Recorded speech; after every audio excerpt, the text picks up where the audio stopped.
15 अगस्त के दिन मुझे अपना मंच प्रदान किया।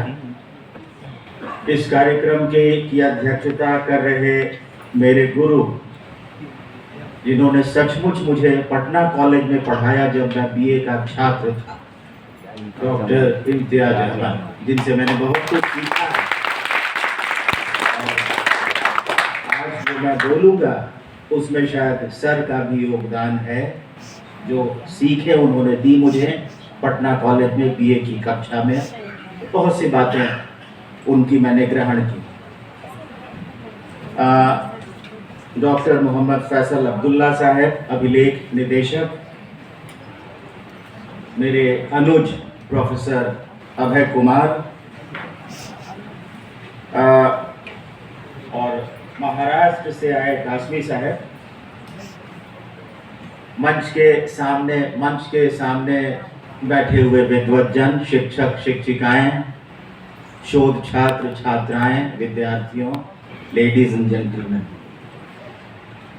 आज हम लोग एक बड़ी महत्वपूर्ण चर्चा के लिए यहाँ एकत्रित हुए हैं। भारतीय स्वतंत्रता संघर्ष और उसमें बिहार के नायकों का योगदान, बड़ा ही इम्पोर्टेंट विषय है। यह जो विषय है वह सिर्फ मेरी समझ में वह सिर्फ इतिहास नहीं है, वह बिहार की मिट्टी की खुशबू है।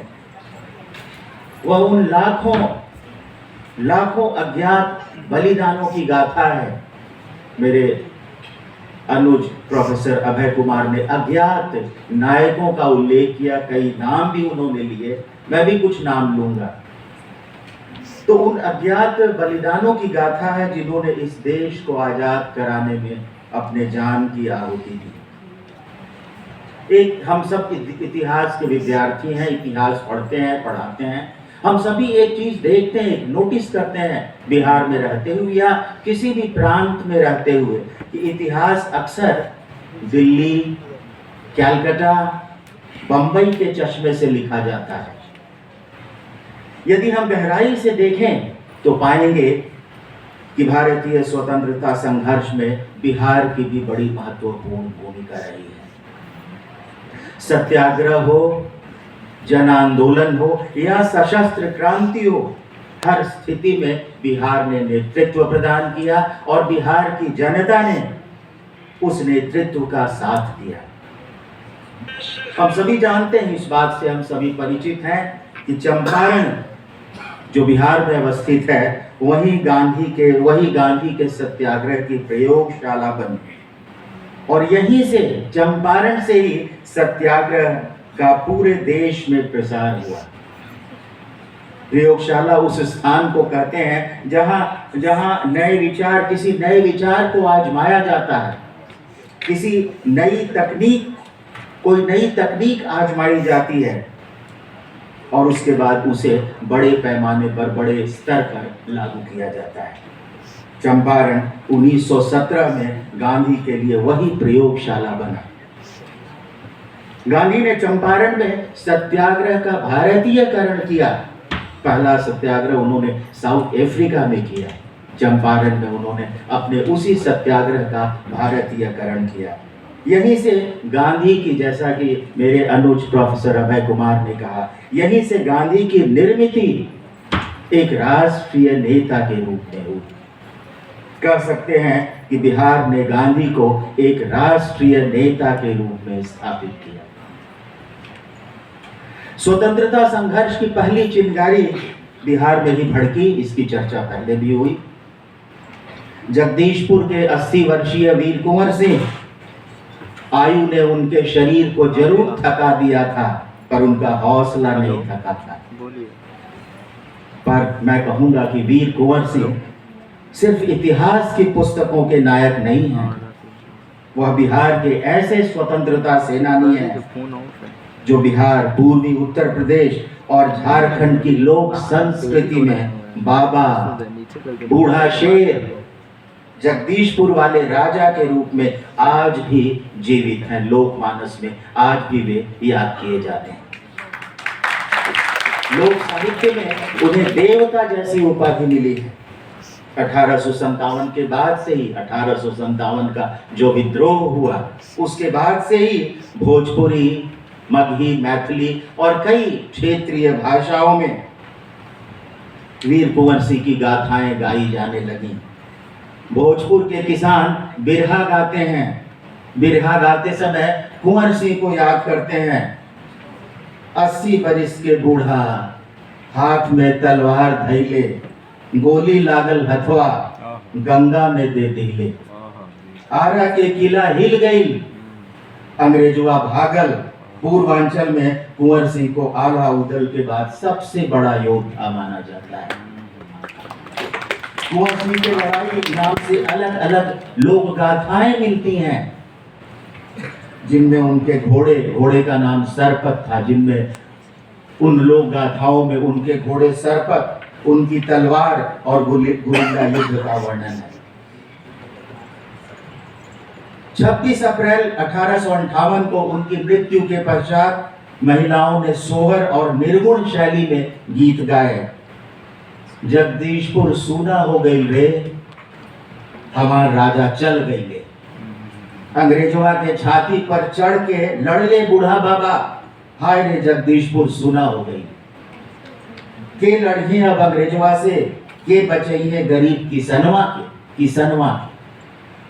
भिखारी ठाकुर की विदेशिया में भी 1857 के संदर्भ में कुंवर सिंह का उल्लेख है। आज आवश्यकता है, आज के दिन मैं समझता हूँ, आज 15 अगस्त के पावन अवसर पर आज आवश्यकता है लोक स्मृति में जीवित कुंवर सिंह, लोक मानस में जीवित कुंवर सिंह और उनकी गतिविधियों, उनकी उपलब्धियों को जानने समझने की। यदि हम ऐसा कर पाए तो शायद कुंवर सिंह की भूमिका, उनकी देन के संबंध में हम अपने ज्ञान में अभिवृद्धि कर पाएंगे। चंपारण सत्याग्रह भारतीय स्वतंत्रता संघर्ष का पहला सत्याग्रह था। यहीं से गांधी का राष्ट्रीय राजनीति में प्रवेश हुआ। चंपारण सत्याग्रह में गांधी के सहयोगी थे, कई नाम लिए गए, राजेंद्र प्रसाद, अनुग्रह नारायण सिंह, ब्रजकिशोर प्रसाद आदि आदि। स्वतंत्रता संघर्ष में इनकी भूमिका के विषय में हम जानते हैं, बहुत कुछ जानते हैं और जानना शेष है। इतिहास में कभी निष्कर्ष या अंत वाली स्थिति नहीं आती है, इसलिए मैं ऐसा नहीं कहूँगा कि राजेंद्र प्रसाद या ब्रजकिशोर प्रसाद के बारे में हम सब कुछ जान गए हैं, मैं ऐसा नहीं कह रहा हूँ, लेकिन पर्याप्त जानकारी हमारी है। आज मैं कुछ वैसे अल्पज्ञात जिनको हम कम जानते हैं, संक्षेप में मैं बात करूंगा क्योंकि कुछ की चर्चा हुई है।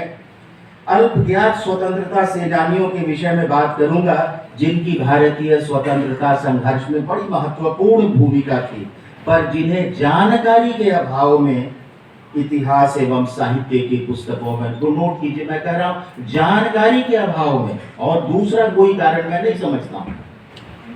जानकारी के अभाव में इन्हें इतिहास की पुस्तकों में, साहित्य में वह स्पेस, वह स्थान नहीं मिल सका जिसके वे हकदार हैं। चंपारण सत्याग्रह के संदर्भ में मैं सर्वप्रथम आज का दिन भी है इन लोगों का नाम याद करने का। मैं नाम लेना चाहूंगा पीर मोहम्मद मुनीस का। पीर मोहम्मद मुनीस जो बेतिया चंपारण के थे, वे पेशे से वकील थे। वे गांधी के प्रारंभिक सहयोगियों में एक थे। गांधी के चंपारण आने के पहले ही वे किसानों के बयानों को एकत्रित कर रहे थे। गांधी ने भी किसानों के बयान लिए। किसानों के बयानों को एकत्रित करने का काम गांधी के पहले पीर मोहम्मद मुनीस कर रहे थे। उन्होंने तिनकटिया पद्धति के खिलाफ गवाहियों को कानूनी भाषा में तैयार किया। मुस्लिम किसानों को सत्याग्रह से जोड़ने में पीर मोहम्मद मुनीस की बड़ी महत्वपूर्ण भूमिका थी। राजेंद्र प्रसाद ने, उनकी एक पुस्तक है राजेंद्र प्रसाद की चंपारण एंड गांधी, इस पुस्तक में राजेंद्र प्रसाद ने पीर मोहम्मद मुनीस का उल्लेख किया है। इसके बाद एक नाम मैं और लेना चाहूंगा शंभू शरण का। शंभू शरण जो मोतिहारी में मूल रूप से शिक्षक थे, उन्होंने चंपारण में गांधी के साथ मिलकर स्कूल एवं कॉलेज के विद्यार्थियों को संगठित किया। शंभू शरण उन्होंने किसानों के बच्चों के लिए रात्रि पाठशाला की स्थापना की, कई कार्य किए ताकि बच्चे पढ़ लिख कर, उस रात्रि पाठशाला की स्थापना इसलिए की ताकि बच्चे पढ़ लिख कर, उस समय की आवश्यकता भी थी, अपने अधिकारों को समझ सकें, अपने अधिकारों के लिए लड़ सकें। इसका उल्लेख यही राज्य अभिलेखागार, बिहार राज्य अभिलेखागार में चंपारण सत्याग्रह से संबंधित जो डॉक्यूमेंट्स है, उसी में फाइल नंबर 12/1917 में शंभू शरण का उल्लेख है। इसी प्रकार चंपारण सत्याग्रह से संबंधित कई नाम हैं, किनका नाम है? रामनवमी प्रसाद, रामदयाल त्रिपाठी, गौरी शंकर मिश्र, धरणीधर, लखनदास आदि आदि। और यह सूची, मैं नहीं कहूंगा कि यह सूची कंप्लीट है, मैं सिर्फ संकेत कर रहा हूं। स्वतंत्रता सेनानियों के कई और नाम है, कई नाम है, मैं तो सिर्फ संकेत कर रहा हूं। तो अभी मैंने जिन लोगों के नामों का उल्लेख किया उसमें एक धरणीधर हैं, धरणीधर का नाम लिया मैंने, लखनदास का नाम लिया। धरणीधर बगहा चंपारण के स्वतंत्रता सेनानी थे। उन्होंने थारू जनजाति को संगठित किया। थारू जनजाति जानते हैं आप, नेपाल की तराई में, चंपारण में थारू जनजाति, थारू आदिवासी भी निवास करते हैं। थारू जनजाति के इलाके में भी नील की जबरन खेती कराई जाती थी। धरणीधर गांधी को चंपारण के जंगलों तक लेकर गए और किसानों के साथ साथ महिलाओं के शोषण के भी उन्होंने सबूत दिखाए। बहुत से नाम हैं। एक और नाम मैं लेना चाहूंगा चंपारण सत्याग्रह के संदर्भ में, लखनदास। लखनदास एक दलित किसान थे। नीलवरों के सबसे ज्यादा जुल्म इसी वर्ग पर थे, दलितों पर थे।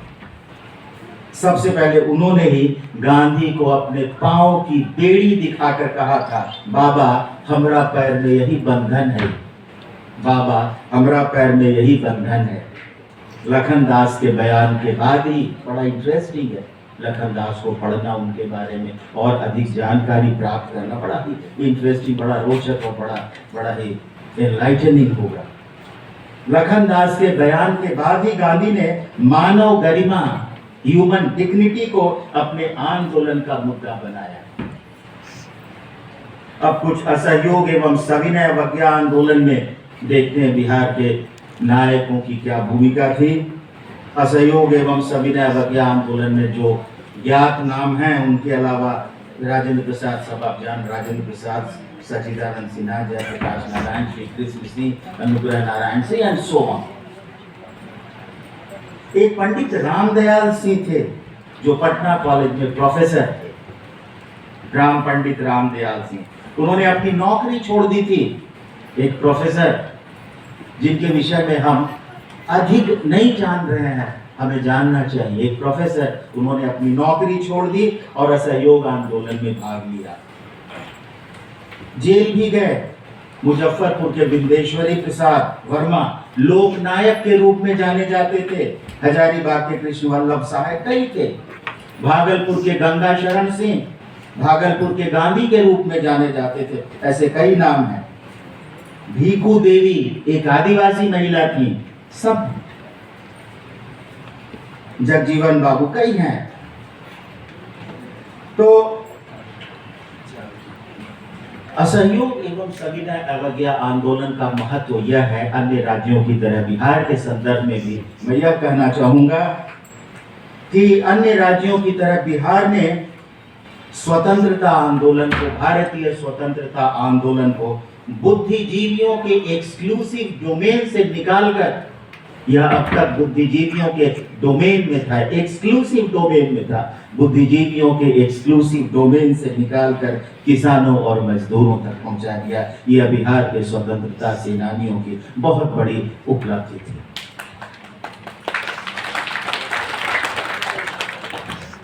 अगर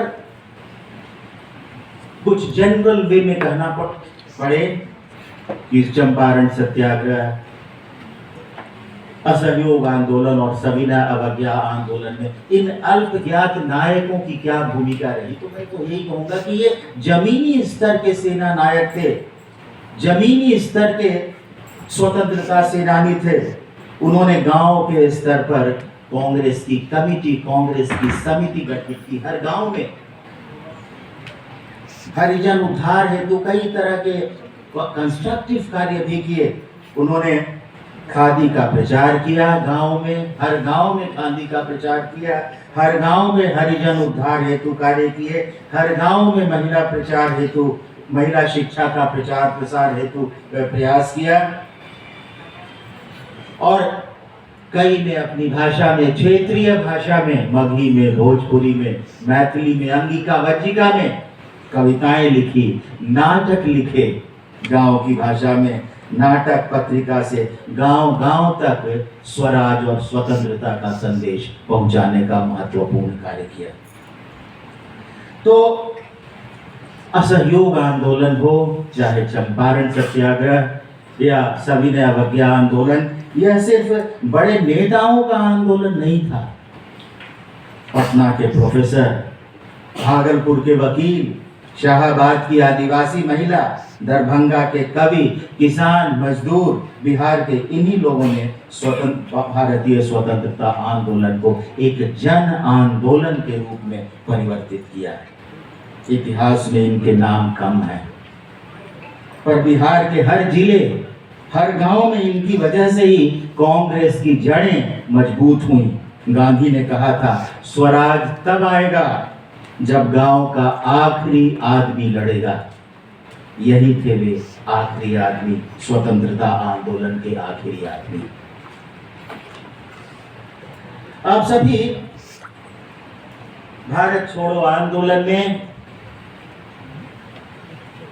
पटना के बलिदान से परिचित हैं। 11 अगस्त 1942 पटना सचिवालय पर तिरंगा फहराने के क्रम में 7 छात्र शहीद हो गए। आज के दिन मैं कम से कम उनका नाम लेना चाहूंगा। 15 अगस्त के दिन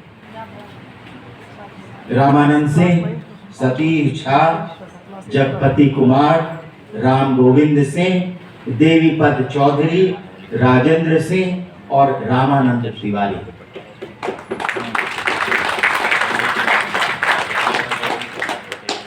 काली किंकर दत्त अपनी पुस्तक में लिखते हैं, if Champaran was the laboratory, यदि चंपारण प्रयोगशाला थी, गांधी के सत्याग्रह की प्रयोगशाला थी, if Champaran was laboratory, Patna was the battlefield of quit India.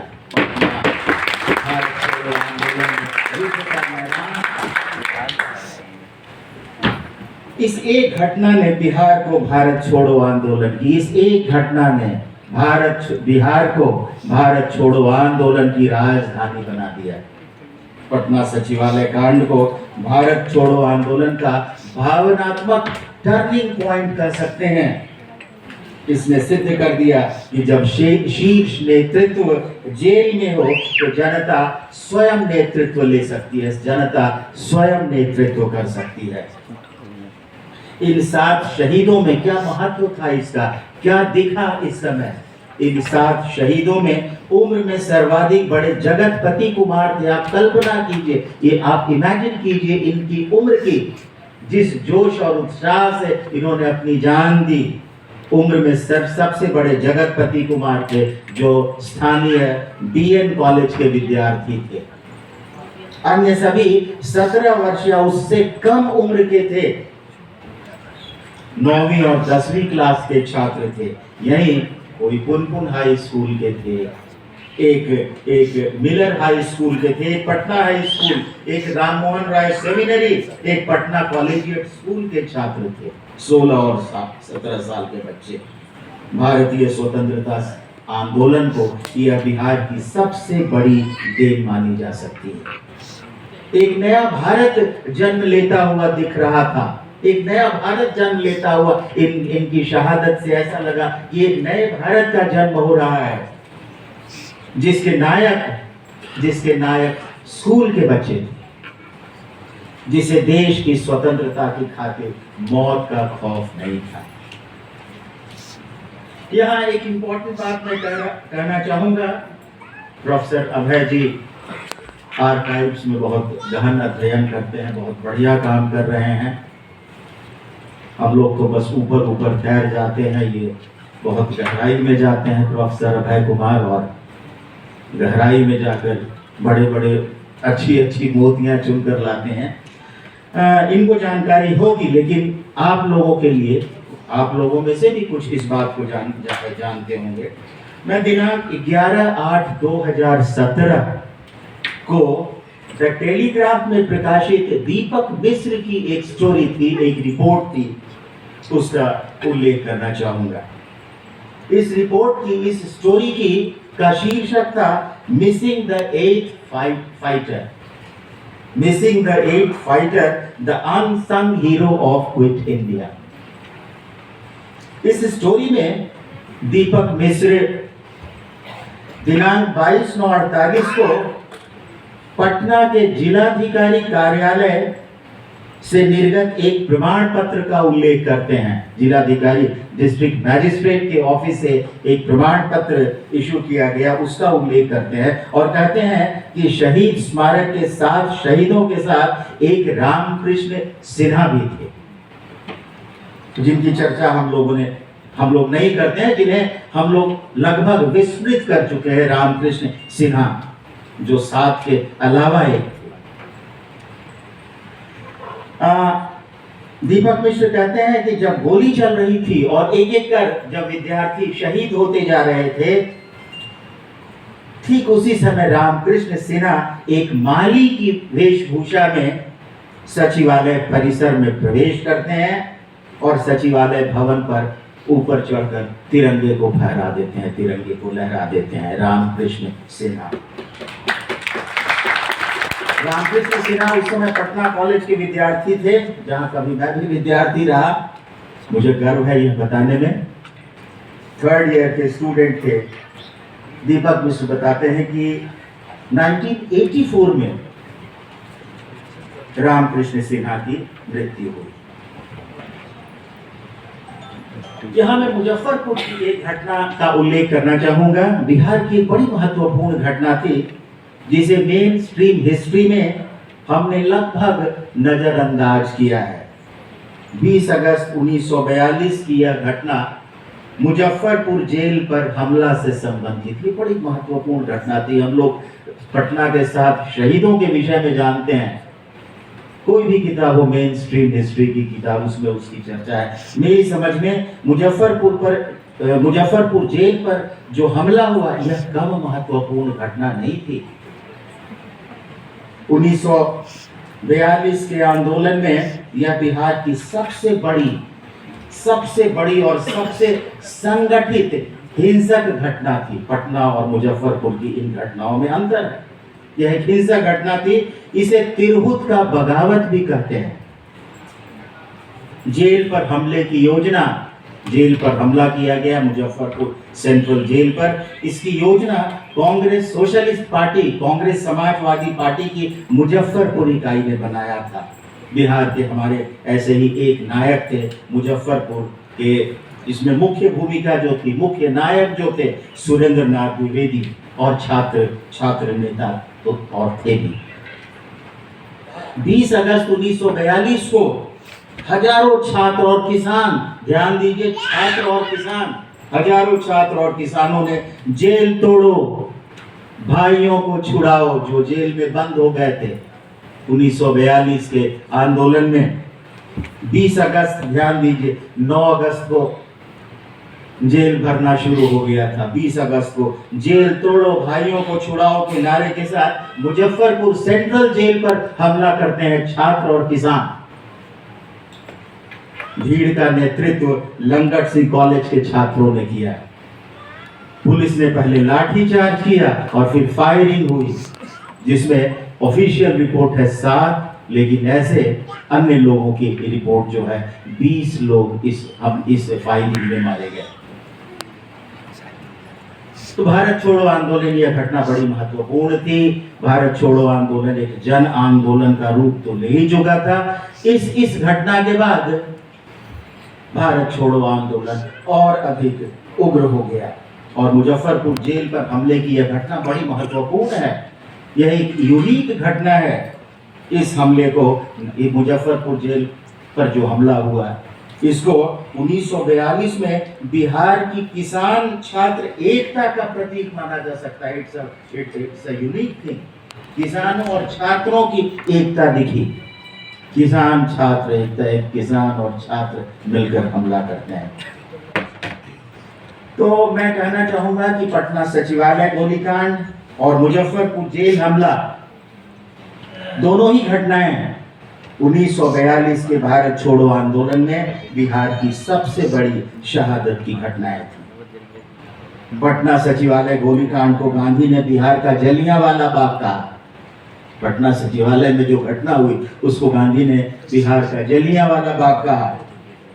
कह सकते हैं हम कि अगर पटना ने भारतीय स्वतंत्रता संघर्ष के लिए शहादत दी तो मुजफ्फरपुर ने तो शहादत दी, मुजफ्फरपुर ने भी शहादत दी, लेकिन कह सकते हैं कि पटना ने यदि शहादत दी तो मुजफ्फरपुर ने संग्राम दिया।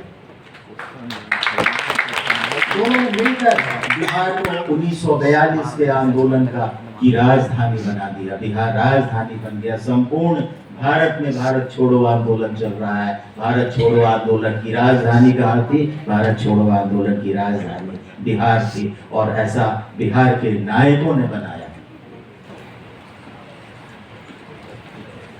अब मैं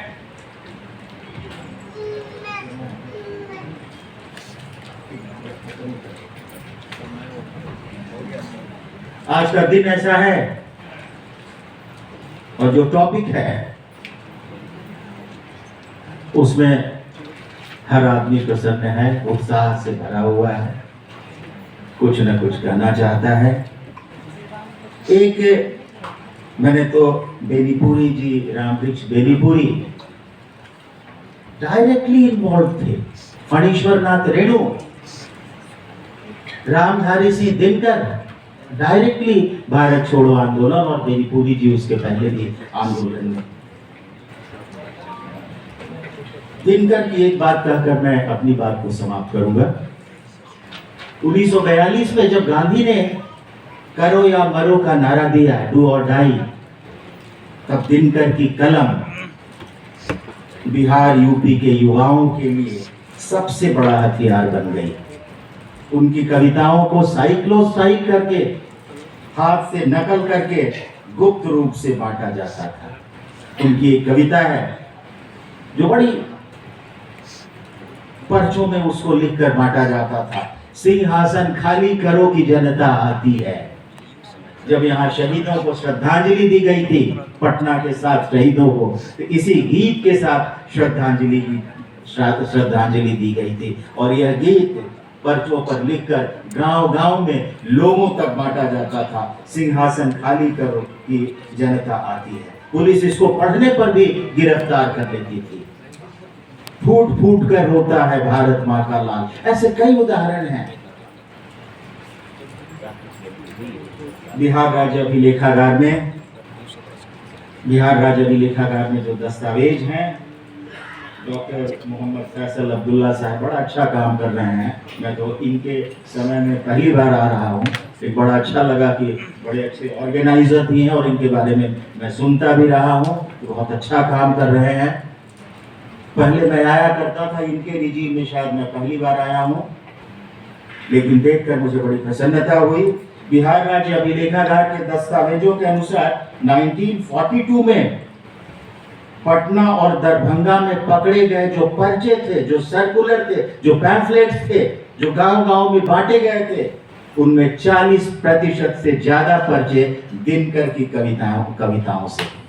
दिनकर की कविताएं थी, रामधारी सिंह दिनकर की कविताएं थी। सबको में 1942। यह है बिहार का योगदान। सुमित सरकार कहते हैं, आज हम उन्हें भी श्रद्धांजलि दे रहे हैं। सुमित सरकार एक बड़े हिस्टोरियन, मेरे रोल मॉडल भी रहे हैं। कई इतिहासकारों ने मुझे अपील किया है, जिसमें सुमित सरकार भी मेरे आदर्श में एक हैं। आज मैं उन्हें भी श्रद्धांजलि देता हूँ। सुमित सरकार ने कहा कि गांधी ने आंदोलन को दिशा दी, लेकिन दिनकर ने उसे आग दी।